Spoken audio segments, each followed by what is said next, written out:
So what does it mean to be a penny wise but a dollar poor? This is an old English proverb that originally sounded like this: penny wise, pound foolish. And of course we know that the English pound is their form of currency.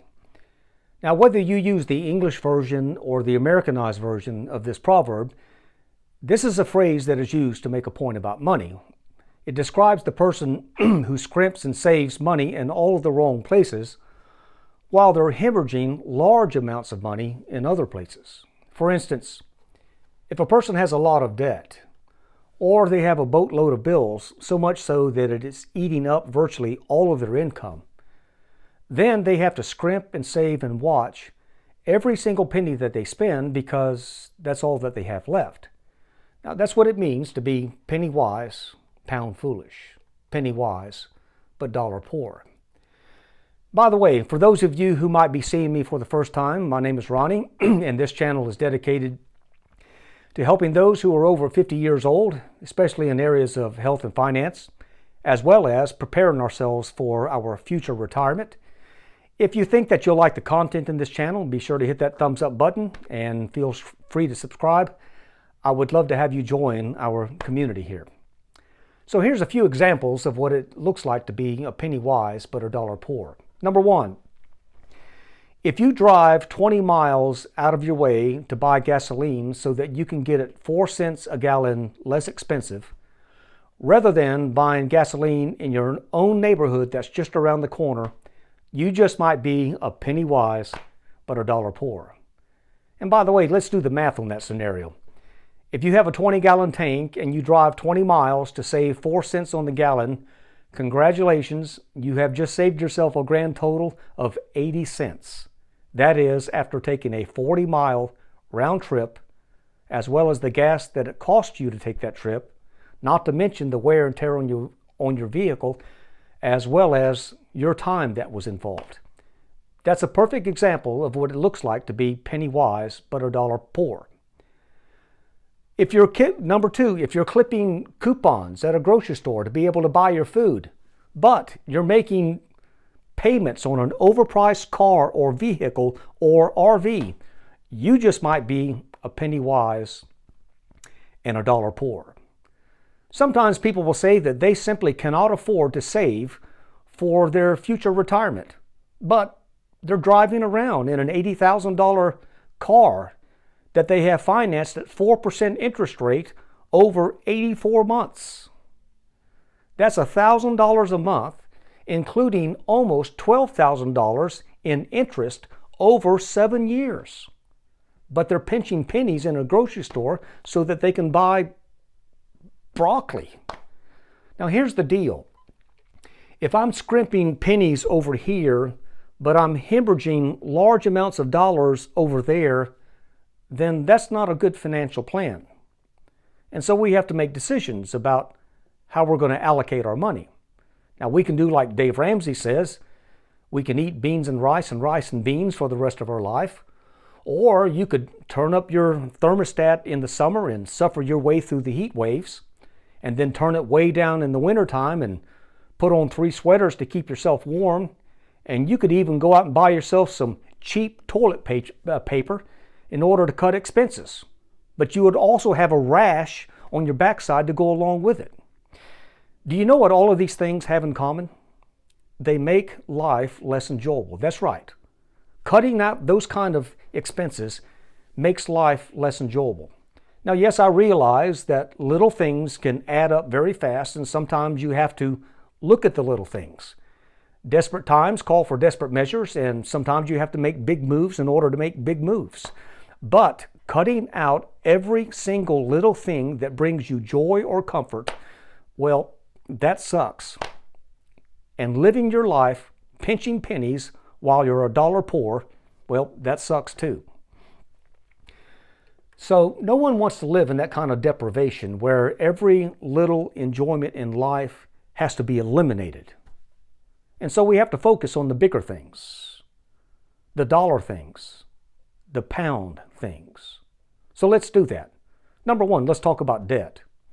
Now, debt robs us of our wealth more than anything else, especially unsecured debt, that has high interest rates attached to it. Nothing sabotages our ability to save money or build wealth than having to pay an extra 20 to 25% on top of the original purchase price. Now, yes, I know that credit cards have certain incentives like cash back, travel rewards, free extended warranties, and buyer protection, but all of those perks are completely negated if you carry a balance and pay interest each month. And even if you have money in the stock market and you're killing it, making 10% a year every year, those earnings simply will not outpace 20 to 30% interest that you're paying on a credit card. The math is simple. Paying off debt is the number one and easiest thing that any of us can do to save ourselves a ton of money and to prepare ourselves for our future. In fact, in some ways, paying off debt is equivalent to earning the same amount on an investment product. For instance, if you're paying 20% interest on a credit card each month, that's 20% that's going out of your account and over into somebody else's account. On the other hand, if you pay off that balance, then that 20% interest stays in your account. It's 20% out or either 20% in. The math is simple. It's not rocket science. All debt, especially unsecured debt with high interest rates, is cancerous. It grows and eats everything in its path. And so we have to be ruthless when it comes to debt. Number two, let's talk about insurance. We're talking about being penny wise but dollar poor.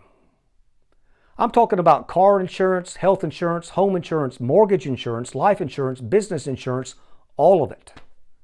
We buy insurance for almost everything in our life, and we end up insurance poor. I understand why we need insurance, but it also feels like extortion, doesn't it? If you were to sit down and calculate how much money that you have spent in your premiums over the last 10, 20, or 30 years, it would be mind-blowing. And if you've never made a claim on any of your insurance policies, you haven't reaped any benefit from it at all. So yeah, the less I have to pay on insurance premiums, the happier I am. Furthermore, insurance companies can raise your premiums every year just because they can, without you receiving any extra coverage. So here's a few tips that we can do when it comes to our insurance. Number one, if you're carrying more insurance policies than what you actually need, cut some of them out, cancel them, just be done with them. You don't want to end up insurance poor. Number two, for the policies that you must have, take a look at them each year and do a review and make adjustments in your policy coverage. Shop around for better rates and change companies when it's in your interest to do so. Not the insurance companies, but change companies when it's in your interest to do so. Put yourself first. A couple of weeks ago, my wife and I were doing an annual review of our insurance policies, and we took a look at our automobile insurance and realized that we were overpaying for coverage that we didn't really need.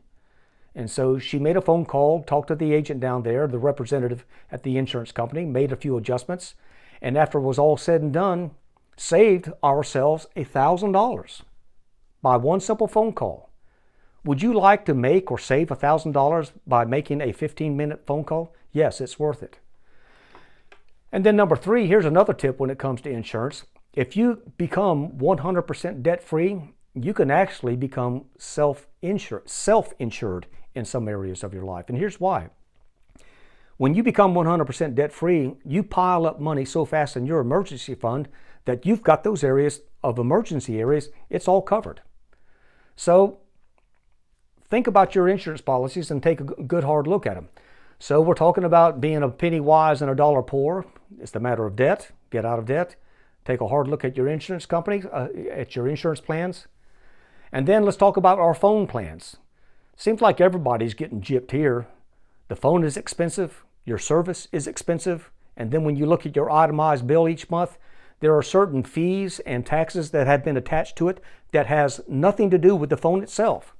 So again, you can just call them up.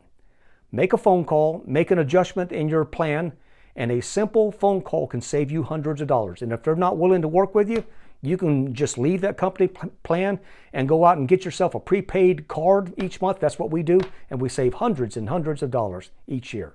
Let's talk about over-consumerism. Stop buying stuff that you don't really need.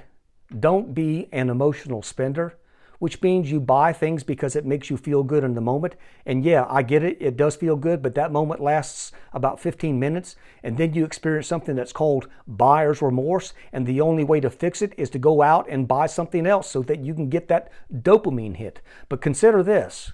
Spending $30 a day on impulse purchases adds up to $11,000 a year. Your money just vaporizes with nothing left to show for it. But you're clipping coupons in the grocery store. Now, I could keep going on and on, but you get the idea. Being penny wise but a dollar poor is not a good financial plan. It feels like you're living in deprivation with a scarcity mindset, and it makes life less enjoyable. Instead, we should reverse that paradigm. Instead, we should be a dollar wise and penny foolish. In other words, if you get the big decisions right, then you can afford to splurge on the small stuff or even make mistakes in the small stuff without much consequence. For instance, we went out to eat in a nice restaurant last night and had a movie afterwards, but I ended up spending $100 more than I expected to spend. Well, it's a good thing I don't have a car payment because I can afford that $100 extra. Or how about this? Geez, we went out and took a 2-week vacation and I ended up spending $900 more on hotel stays than I was expecting to spend. But that's okay, it's not a crisis. I can afford it because my house is paid for. So again, if you get the big decisions right, then you can afford to splurge on the small things or even make mistakes or have oversights in the small things without much consequence. Allow me to offer a word of encouragement before I sign off. If you're paying down your debt right now and striving to become 100% debt-free, and you're saving at least 20% of your gross income for your future retirement, go out and buy yourself a bottle of good champagne and celebrate yourself and enjoy it this weekend. You deserve it. And don't feel guilty about it either, because you're going to be able to afford it and so much more when you actually do retire. Well, that's all for now. Of course, these are just my thoughts and opinions, but I am interested in knowing what your thoughts and insights are. So leave me a comment down below and let me know what you think about this. Being a penny wise but a dollar poor, penny wise, pound foolish. If you like this video, hit that thumbs up button. Feel free to subscribe. Join my small community here. Take care, and we'll see you next time.